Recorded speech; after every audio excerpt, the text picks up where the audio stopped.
As a person who plays the bagpipes, badly I might add, one thing that has always interested me is the amount of rubbish that's written about the instrument. For some strange reason, it seems to attract more wild claims and nonsensical histories than any other instrument out there. To bagpipe players, this doesn't matter a lot. These wild claims tend to come from people who can't play the bagpipes but want to make some kind of statement. And these claims just don't come from your usual fantasists, but they come from seemingly quite legitimate sources: newspapers, magazines, encyclopedias, and even books on the subject. They make wild claims about bagpipes being in China, being in the Bible. For the researching of this article, I read a Bulgarian book on the bagpipes. In the opening few lines it said, "The bagpipes are mostly a Balkan thing. They do have bagpipes though in other countries." Then went on to give the entire history of the bagpipes, not mentioning any non-Balkan bagpipes. At one offhand remark, "They do incidentally have bagpipes in other countries," was the only mention the rest of the world's bagpipes got. The book then went on to claim the bagpipes had in fact been invented by the Thracians, who used them against Alexander the Great when he invaded Thracia. There was no evidence presented in the entire book, archaeological or historical, to back this up. And this seems to be the problem if you visit websites, read magazines, or even books. They constantly repeat the same legends about the origin of the bagpipes, but they mention no sources whatsoever. Or if they do mention a source, it's another one of these magazines or articles that itself doesn't mention where the original source is. So what I decided to do was look at every claim for the origin of the bagpipes I could find and trace it back to its original archaeological or historic source. And there are a lot of them. And unfortunately, as I'm sure you can guess, 19 out of every 20 proved to be total wild goose chases, and there was no source. One common one on the internet is the Roman cavalry used horns and the Roman legions used the bagpipe. There is no source for this whatsoever. Another great one I read was that the Spartans used bagpipes. Again, this is completely wrong. They didn't. So what I'm going to do here is I'm going to present the actual evidence for every one of these claims I checked that checks out, and put the evidence up on screen for everybody to see and judge for themselves. Now, before I start the actual history, it's just worth going over what a bagpipe actually is. A bagpipe consists primarily of 4 parts. The first part is, of course, the bag, which gives it its name and its unique identity. The bag has a function. It provides a constant stream of air to the pipe. If you were to play a recorder or any other instrument, you blow, you stop blowing, you blow, you stop blowing, you have gaps. With a bagpipe, because there is a constant stream of air, there is no gaps. So bagpipers use their fingers by a series of lifts and placing them down quickly to create gaps in the music. Of course, to fill the bag, there is a blowpipe. Bagpipes usually then have a thing called drones. Drones come in many kinds. The most common kind are tenor drones and bass drones. There is a debate whether a bagpipe is a bagpipe if it doesn't have at least one drone. The most drones I've ever seen on a set of bagpipes are on a set of French bagpipes, which typically have 5 drones, but usually bagpipes have between 1 and 4 drones. The most important part of the bagpipe is the part that goes underneath that you play with your fingers and provides the musicality. That is a reed pipe, a pipe with a reed inserted into it to generate the sound. Unlike, say, a recorder or a tin whistle, which obviously is a whistle, not a reed pipe. Reed pipes have been around since the times of ancient Egypt, which is actually quite modern. When you work out, a recorder or a fipple flute has been around since the times of the Neanderthals. And reed flutes can be played without a bag. You can simply insert a wind cap on the end and play them as an instrument in their own right. And they were played from ancient Egypt pretty much until the Renaissance in that form. This obviously means any archaeological find of a reed pipe doesn't necessarily mean that they were attached to a bagpipe, or any historic mention of a reed pipe is not necessarily referring to a bagpipe. In fact, reed pipes were much more common in history than bagpipes. This has led to lots of the problems where people have assumed that when people are talking about reed pipes, they're talking about bagpipes. The Spartans, for instance, used bands of reed pipers as they marched into battle, and several authors have assumed these reed pipes are bagpipes. They are in fact not. They're reed pipes. Another instrument very similar to the bagpipes is the chorus, as it was called in medieval times, or the bladder pipes as we call them today. They're almost identical to the bagpipes. They have a reed pipe, they have windpipe, and they have a drone, or some of them don't have a drone, but usually they only have one drone. The big difference though is instead of having a leather bag that goes under the arm, they have a bladder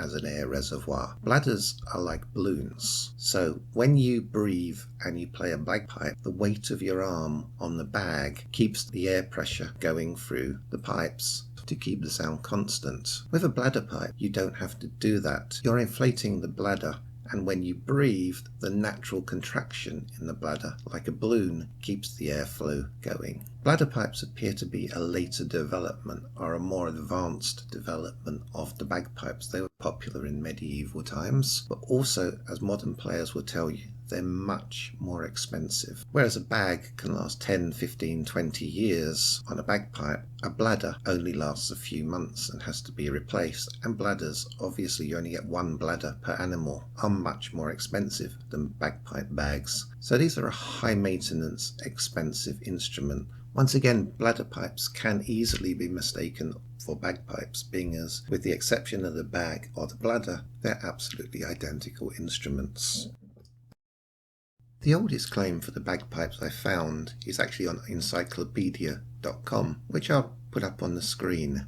It says, reputably, the bagpipes arose in Sumeria or China in about 5000 BC, but this has never been substantiated, meaning there's no evidence whatsoever, which does seem to set the precedent for all of the wild claims about bagpipes from then on. Also, it's in a so-called encyclopedia. Can you imagine an entry about, say, a different instrument?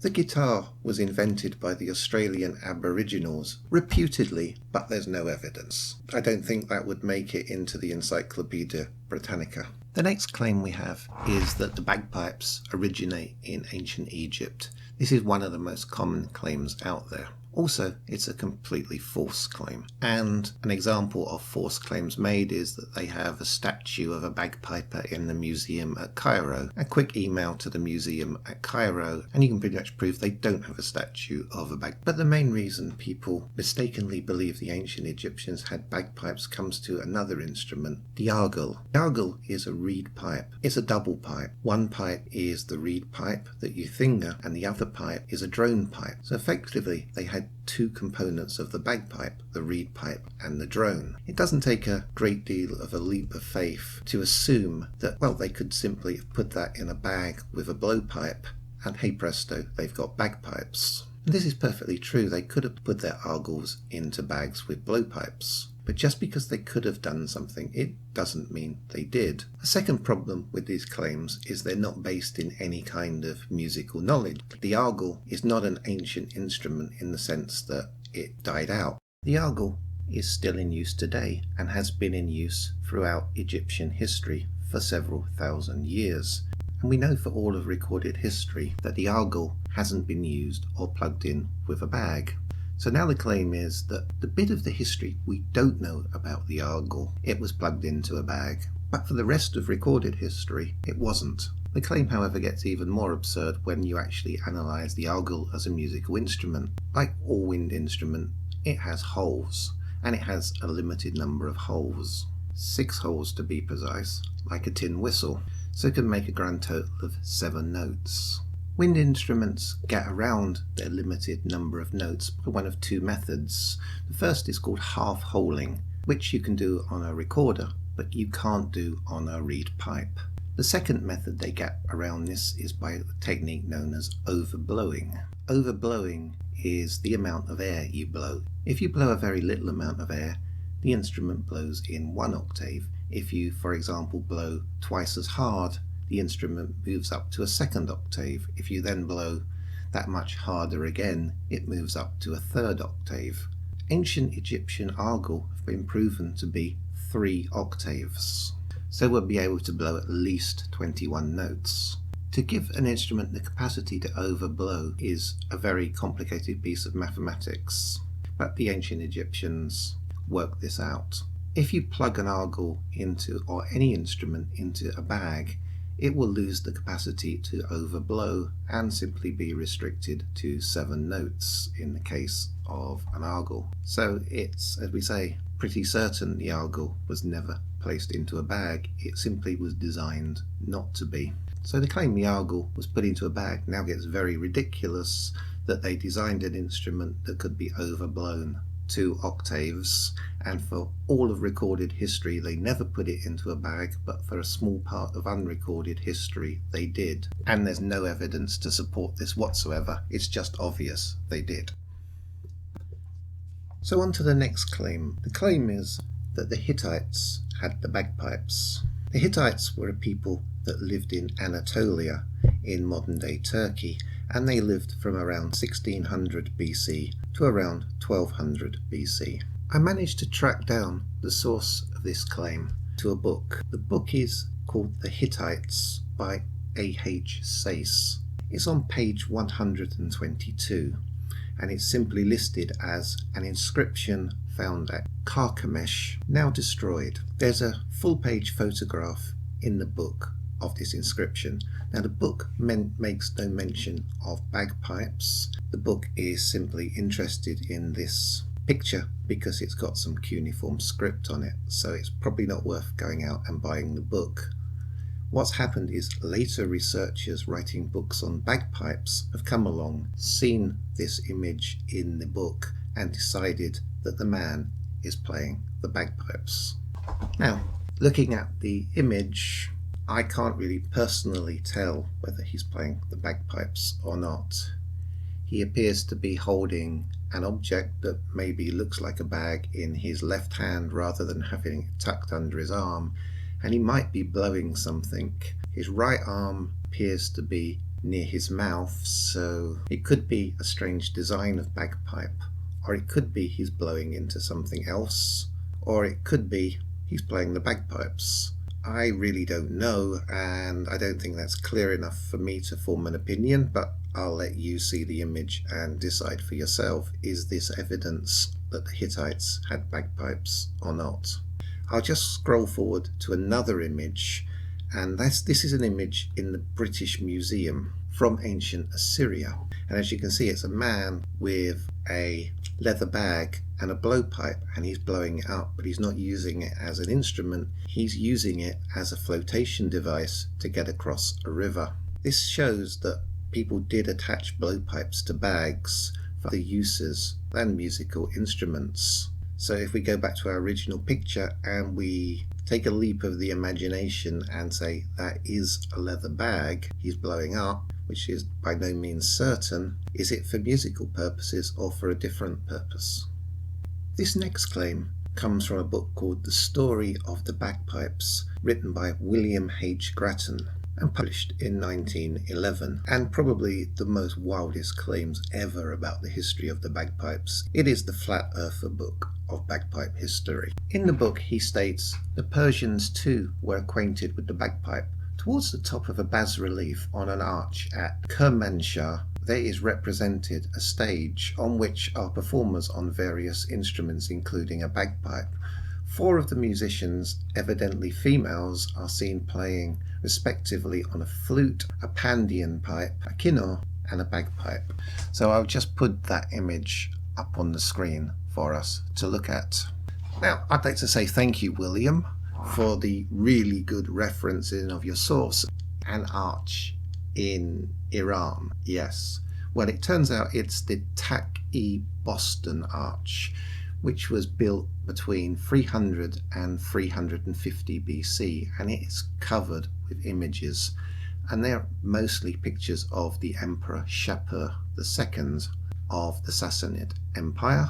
And this is a photograph I've managed to get of the tiny little section with the images in the top left hand corner of the 4 musicians playing the instruments mentioned. The first one on the left, does it look like they're playing a flute? Maybe it does. The next 2 musicians, I'm not entirely sure whether they correspond to what he mentions, but the 4th one is apparently playing a bagpipe. Now, he says they're women. I can't actually see whether they're women or men.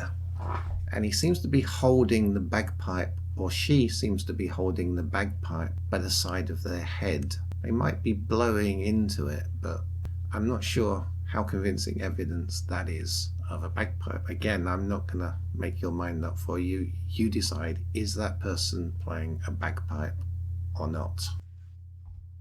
The next claim to have the bagpipes goes to that of the ancient Greeks. There are several claims for the ancient Greeks to have bagpipes, but by far the most common one is the one of Aristophanes. But before I do that, I'm just going to mention Greek piping. The Greeks, like the Egyptians, used the reed pipe.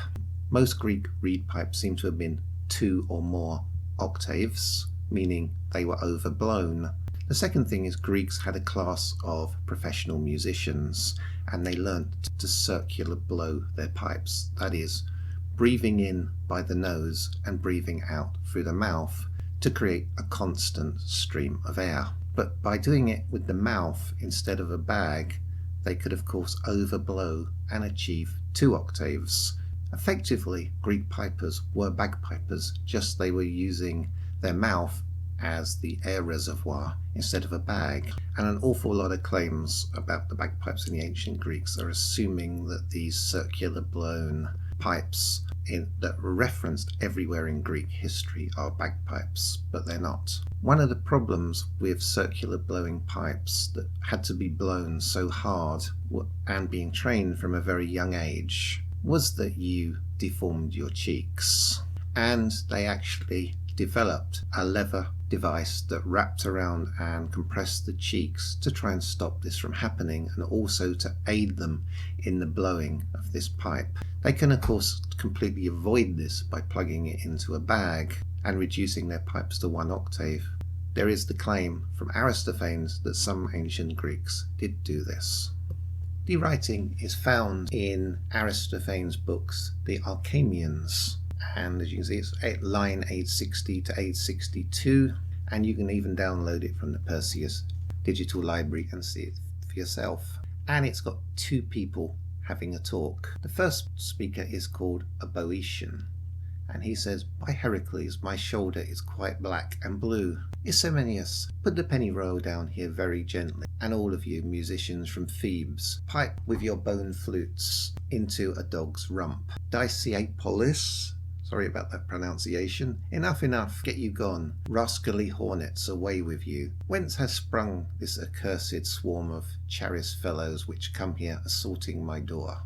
A Boeotian: "Ah, by Lola, drive them off, my dear host, will you? Please me immensely. All the way from Thebes they were here piping behind me, and have completely stripped my pennyroyal of its blossoms. But will you buy anything from me, some chickens or some locusts?" So the interpretation of this is very simple, that some bagpipers from Thebes have followed him all the way. So what makes people think it's a bagpipe?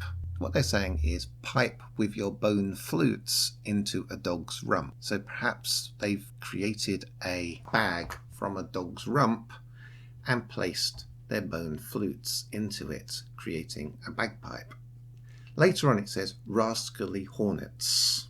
And what they're doing is they're talking about the sound the instrument is making. It's worth mentioning, in the Renaissance, the Germans created a bagpipe called the Hummelchen. The Hummelchen is a German word for bumblebee, so they were associating the sound of the drones of the bagpipes with bees. If we go back to the original Greek, the word Aristophanes uses to say hornet is actually translated into hornet, into wasp, and into bumblebee in different editions of the book. So we can ask the question, were the ancient Greeks using the word bumblebee to describe the bagpipes the way the Germans were in the Renaissance?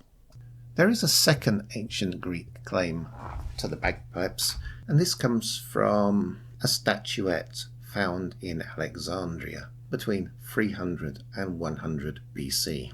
The statuette contains a man dressed in a Macedonian soldier's uniform, which would suggest it's a Greek claim, though it could be a person in Macedonian uniform of Egyptian descent playing a traditional Egyptian instrument.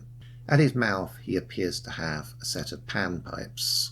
However, across his lap he appears to have an instrument that some people have interpreted to be a bagpipe. Under his left arm there is what appears to be either a bag or bottle as an alternative interpretation, and a stick stretching into his right hand that's maybe attached to the bag and may be a reed pipe.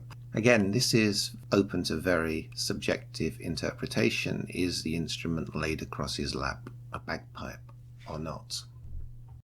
Next we move on to the Romans, and there are just so many Roman claims, and just to touch upon them: Prudentius, Seneca, Virgil, Martial, Aulus Gellius, Quintilius, Aristides, Procopius, and many, many more. And like with all the other claims, most of them are absolute rubbish, and most of them are just mentions of these names without any link to any kind of source.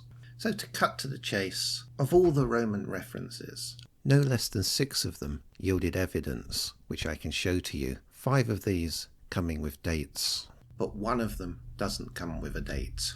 And I'm going to go with the one that doesn't have the date first. It is an engraving on a gem. As we can see, it's a figure of a man sitting down, maybe in contemplation, and behind him, hanging from a tree, is what people claim is a set of bagpipes. Looking at it, there is definitely a resemblance to a set of bagpipes, but again, it could easily be something different. There's nothing in that image that conclusively proves they are bagpipes. There's not even a context of this being a musician. So to the first of our dated references, and this comes from a Greek orator whose name was Dio Chrysostom. I've probably butchered that, as I have done with every other pronunciation in this video, so at least I'm consistent. He lived from around 40 AD to 115 AD, and he wrote many works where he mentions the use of the pipes and reed pipes in Roman society. But these are not bagpipes, these are the common Roman reed pipes, which they inherited from the Greeks. He's writing about the Emperor Nero, and what he's doing is he's being sarcastic. It's a criticism of the long dead Emperor Nero. I'll put the remark on screen and show it to you. And yet a certain king, Nero, of our times had the ambition to be wise in this sort of wisdom, believing that he had the knowledge of very many things, not however such things as not to receive applause among men, but rather those for which it is possible to win a crown. I mean, acting as a herald, singing to the Cliphara, reciting tragedies, wrestling, and taking part in the pancration. Besides, they say he could paint, fashion statues, and play the pipe, both by means of his lips and by tucking a skin beneath his armpits with view to avoiding the reproach of Athena. Now, as I discussed in the Greek section, the reproach of Athena was when pipers circular blew the Greek pipes from a young age and distorted their cheeks. Nero, being vain, wanting to avoid the reproach of Athena, tucked a skin beneath his armpits. While all the previous evidence is very dubious to say the least, this seems to be the first really strong piece of evidence that the Romans had bagpipes. Nero is clearly playing a pipe blown by a bag under his arm. Of course, there's no guarantees it's anything that resembles the modern day bagpipe, but it is still a pipe being blown by a bag beneath the arm. Another Roman historian, Gaius Suetonius Tranquillus, who lived from 70 AD to 126 AD, mentions Nero in the Lives of the 12 Caesars. Towards the end of his life, Nero publicly vowed that if his power in the state was securely re-established, he would, in the spectacles which he intended to exhibit, honour his success, include a performance upon organs as well as upon flutes and bagpipes, and on the day of the games would act and play and take part of Tumus as well as Virgil. And there are some who would say he put to death the player Paris as a dangerous rival. Now Suetonius, as you notice, actually mentions the bagpipes by name. And this is a bit mystifying because up to now nobody has mentioned the bagpipes by name, so how do we know that he was actually talking about bagpipes? He uses the word utricularium, which roughly translates to one who uses a bladder or a bag. It doesn't say how you use the bladder or bag, but if we look at the previous evidence from Dio, we can pretty much guess that it's talking about the one you stick under the arm.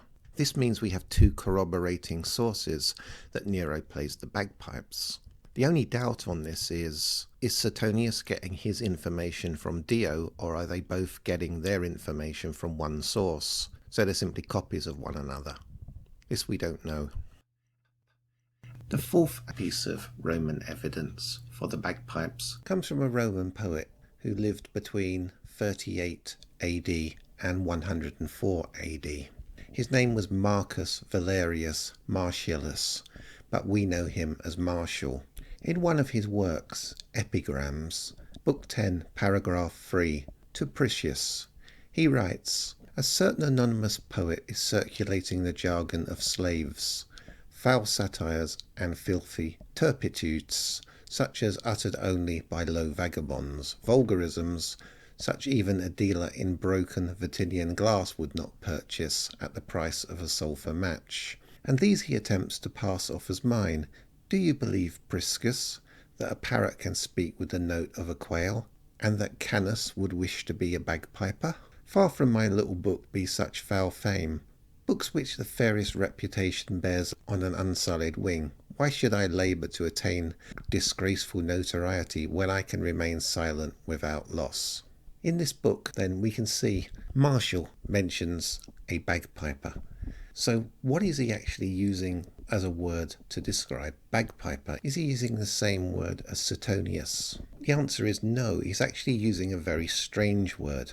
His entire works is written in Latin, and he's a Roman writer. Yet he uses a Greek word for the bagpipes. He uses the word asculus, which still in modern Greece today is used to refer to bagpipes. Aulus is pipe in Greek and askus is bag. So this raises the questions. Did the Greeks have the bagpipes before the Romans, and the Romans get the bagpipes from the Greeks? Well, problem with this is the first use of that word in literature, and it's in Rome by a Roman in the late 1st century AD. So it provides no actual proof that the ancient Greeks had bagpipes. We know the Romans had bagpipes. The Emperor Nero was playing one. So the Greeks could have got the bagpipes from the Romans just as easily as the Romans got them from the Greeks. The next piece of Roman evidence comes from England. Around 300 AD, the Romans built a fort there, and it was during the archaeological excavation of this Roman fort that this tiny little statuette was discovered, apparently of a Roman soldier playing the bagpipes. The statue seems to show a man holding some kind of leather bag and some sort of pipe inserted into it. But if we recall the flotation device I showed in the British Museum that the Assyrians used to cross rivers, also it's known that Roman soldiers or marines crossed rivers and perhaps used flotation devices. Also, another interpretation is that could be a wine or a water sack and he's just sucking liquid from it. There doesn't appear to be any drones or any kind of reed pipe for him to play with his fingers, so Personally, I think this is a very dubious claim to be a statue of a bagpiper. The last piece of Roman evidence comes from the British Museum, and it's on a coin. The head of the coin is Juno Sopita on the left, but it's the image on the backside of the coin that's been identified as a bagpiper. Now, looking at that image, I'm not very sure how the British Museum came to the conclusion that that's a bagpiper. Seems a very indistinct image. Fortunately, the coin is not a rare coin or a one-off, and there are lots and lots of versions of the coin. And eventually I managed to find one in much better condition and a very high resolution picture of it. So if we put that up on the screen and look at that, I really don't see how that woman can be seen as a bagpiper. So this is where the ancient world evidence concludes, and we now move to the Dark Ages. The Dark Ages yields even more claims for the bagpipes than the ancient world. Also, more of them are complete and utter bunk than the ancient world. I'll give you a quotation from the 1995 edition of the Piping Times. They mentioned all kinds of people who supposedly wrote of the bagpipes in olden times. In particular, Quintilianus Aristides, who purportedly refers to the bagpipe in Scotland in 100 AD. And Procopius, who supposedly refers to the pipe bands in Britain in the 6th century AD. I consulted the Loeb Classical Library, and after going through some 100 volumes, found that Procopius never got to the British Isles, never mentioned the bagpipe, and that Quintilianus Aristides never mentioned Scotland or the bagpipe. I think this sums up all of the Dark Age evidence for the bagpipes. Just none of it checks out whatsoever. So of all of the Dark Age mentions of the bagpipes, I only managed to find 2 that produced evidence. And I'll present to you now the evidence of the 2 that actually checked out. The first of these claims appears in a 9th century encyclopedia called De Universo by Rabanus. He's the abbot and bishop of Fulda in Germany. In the encyclopedia is printed a letter sent from St. Jerome, who died in 420 AD, to Dardanus, the prefect of Gaul, explaining many things, including a description of Christian instruments. Archaeological dating of the letter puts it to around the 9th century AD, so the letter was written then, and probably faked to be much older. However, the references to instruments are still valid for the 9th century AD. One of the instruments listed is called chorus, and is described as, "The chorus is a simple skin with 2 brass pipes. It is blown by the first and gives sound to the second." This is often quoted as proof of the existence of the bagpipes in the Dark Ages. However, I think, as people will guess now, they're not talking about bagpipes. They are in fact talking about bladder pipes. And we know this because we know that the medieval word for bladder pipes was chorus. And he's using the word simple skin to describe bladder. We can also see it's made of brass pipes. 2 brass pipes. One is the blowpipe, which you blow through, and the other is the reed pipe with a sound. There are no drones, as is common in many bladder pipes. So what we're seeing is proof that the bladder pipes existed in the 9th century and were perhaps a replacement for the more primitive bagpipes.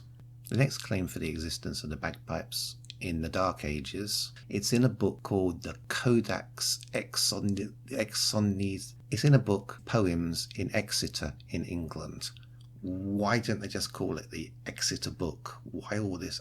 I mean, it's English, for God's sake. Now, the Exeter Book is one of 4 major works of English poetry, and it was compiled between 960 and 990 AD. There are lots of poems in the book, and one interesting fact about poetry of the English during the Dark Ages is that they included a lot of riddles. If you've ever read any J.R.R. Tolkien's work, who was a professor of Anglo-Saxon, they're full of riddles. Because today we regard riddles as something as fun, but we don't regard it as high art or equivalent of poetry. But back in Anglo-Saxon England, when they had poetry books, they had poems in all kinds of forms, and one of the forms was riddles, and they were considered equal high art to any other form of poetry. The Exeter Book contains 90 poems of riddles, to give you some example, and it's one of these poems that's about the bagpipes. So I checked it, and the source, it was actually on Wikisource, so it was very easy to find. Anglo-Saxon Riddles of the Exeter Book, number 144. Beautifully made in many ways is our world, cunningly adorned. I saw a strange thing singing in a house. Its shape was more wonderful than aught among men. Its beak was underneath, its feet, its hands bird-like. Yet it cannot fly, nor walk. Yet eager for movement, it starts to work with various arts. It often goes around again and again among noblemen. It sits in the banquet board, awaits its turn, till comes its time to display its skill. Among those who are near, it partakes of nothing that the men there have for their pleasure. Brave and eager for glory, it remains dumb, yet it has in its foot beautifully sounds, a glorious gift of song. Wondrous it seems to me, how this very thing can play with words. Through its foot beneath, adorned with trappings, it has on its neck, when it guards its treasure, bear proud rings, its common companions, brother and sister, its great thing surely for a wise stranger. To think, what is it? Answer, a bagpipe. Now this translation is from a guy called Paul F. Baum from the University of North Carolina, and he was writing in 1963. He clearly believes the riddle, or the answer to the riddle, is bagpipe. He makes the note, the bagpipe is pictured in the likeness of a bird over a man's shoulder, head down. Its beak is the chanter or reed pipe on which the tune is played, and the feet in the air, the two drones, brother and sister, which make a continuous sound. When it guards its treasure, means the bellows when inflated. What I find most interesting about this poem is the section where it says it was passed around a banquet hall among noblemen. Normally the bagpipes is considered a peasant instrument, but here it's clearly being played by noblemen. But the second bit is how it was passed around among noblemen. That means there were lots of people who could play it. Also, typically in medieval times, we think of the minstrels playing music for entertainment. But here you've actually got the guests at the banquet playing the music, which tells us a lot about the culture of the time. What it doesn't say is whether other instruments passed around. It also says it has a beautiful sound, which is something not normally associated with the bagpipes by many people. So if this poem is actually about the bagpipes, it is a pretty amazing source, not just giving us a description of the bagpipes, but giving us the opinion on the bagpipes of people of that. So now we go on to the next claim for the bagpipes. Comes from a guy called Geraldus Cambry. His actual name is Gerald of Wales. Again, they've Latinized it. I don't know why they've done it. Gerald of Wales lived in 1146 to 1223, and he was a Welsh priest, and he wrote a book. Basically, he went backpacking in Ireland and wrote a book about Hibernia, as it was called. Now, having a travel book is probably an amazing piece of Irish history that the Irish will cherish. But actually they don't, because basically Gerald of Wales was a nightmare tourist. He was the worst. It was basically he went to Ireland and preached about how much everything was better in Wales.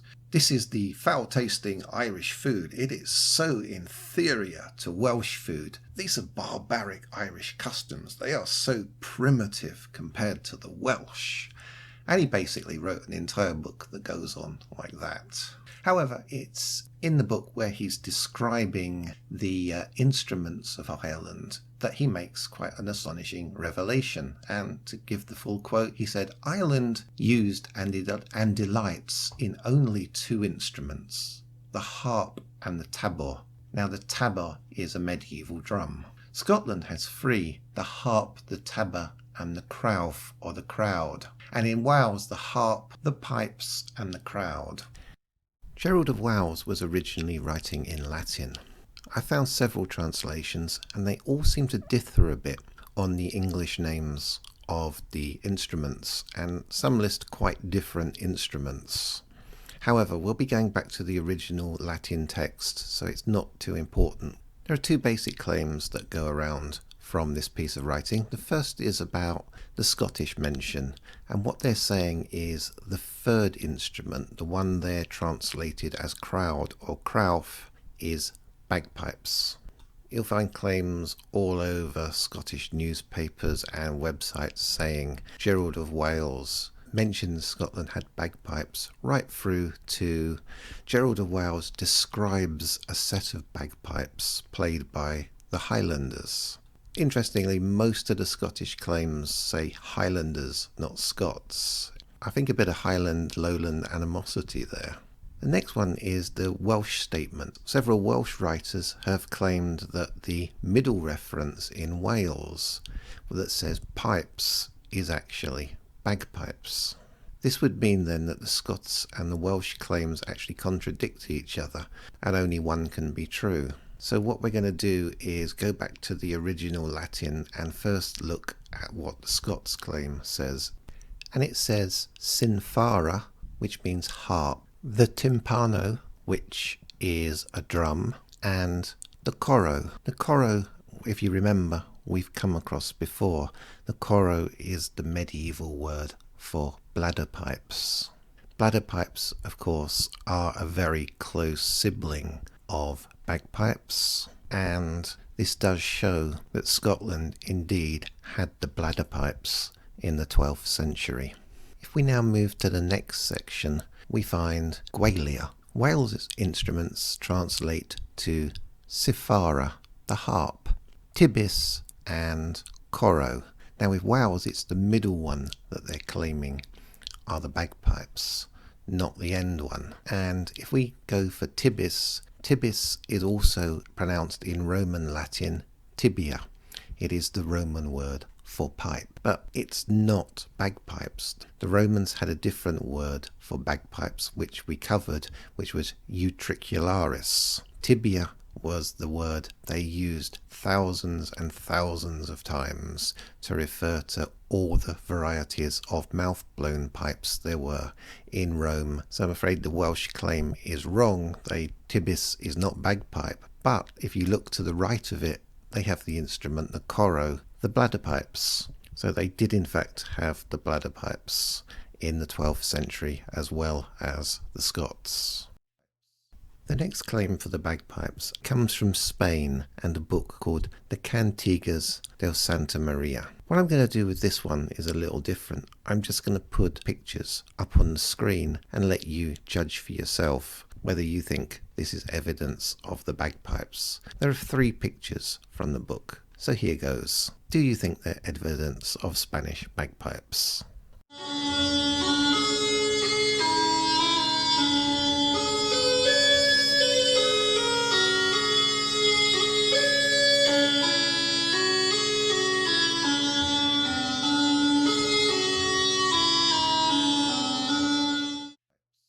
Medieval times is a time when the bagpipe starts to become like the rock guitar of the 1960s. The first place where the medieval bagpipes emerged was the Cantigas de Santa Maria, a medieval musical manuscript collected between about 1220 and 1280 in Spain. It gives us 3 pretty amazing pictures of bagpipers. Next, from Westminster in London, we get the Sorta Marginale, which was probably written for Edward I. We also get the first usage of the word bagpipe. It appears as an entry in the Book of the Treasurer, again in the reign of King Edward I, and it says basically bagger pipa. Next up from 1300 is the Book of Hours from the Maastricht Marginale, which actually is from Liege. Also from 1300 we get the English Sorter and Hours Marginalia. I don't know what it is in medieval times about animals playing bagpipes, but it seems to be their thing. From the 1320s we get 2 more images of bagpipes. The Mocking of Christ in France and the Luttrell Sorter from Lincolnshire in England. Another image of the bagpipes in France is in the Hours of Jean de Évreux. Yet another one from the Low Countries, This time it's the Hague Manuscripts, dating from about 1325 to 1335, and I'm going to stop there. Basically, when we get on to the 14th and 15th centuries, the numbers of bagpipe images just get into over 100. And of course, this video is called The History of the Origin of the Bagpipes, not the history of the bagpipes. And I think we've well established that the bagpipes exist in medieval times and were actually a hugely popular instrument. We've seen a lot of references in the ancient world. I think most of them seem very dubious, with the exception of the one about the Emperor Nero. We get both the word bladder pipe to describe what the Emperor Nero is playing and a description of him playing a pipe with a bag under the arm, which tends to suggest he did have bagpipes. But then when we go on to the other Roman references and the Dark Age references, again, none of them seem that certain. Then we get a massive explosion of bagpiping from about the late 13th century, centered mainly on Spain, France, England and the Low Countries, all former provinces of the Roman Empire. Did they get this instrument from the Romans? Did somehow it survive without mention for almost 1,000 years? Or was it a medieval invention? This is a question that's still debated among bagpipers today. I hope this video sheds some light on this. That concludes the history of the origin of the bagpipes. As people may be aware, the bagpipes are an absolutely massive instrument with a long history in Eastern Europe, and I've barely touched the issue. But it's not that I didn't try to research Eastern Europe, it's obviously the language barrier and the lack of reprinting of books on bagpipes from that region of the world into English. Also, I'm only one person who's trying to do his best to research the bagpipes and present the evidence. I've checked out a lot of very vague references to bagpipes and tried to find the original source. It's very possible I failed, so if anyone knows an actual original source I've missed, please feel free to let me know in the comments section. Anyway, thank you for listening to this video, and now you'll get to see what a truly awful bagpiper I am.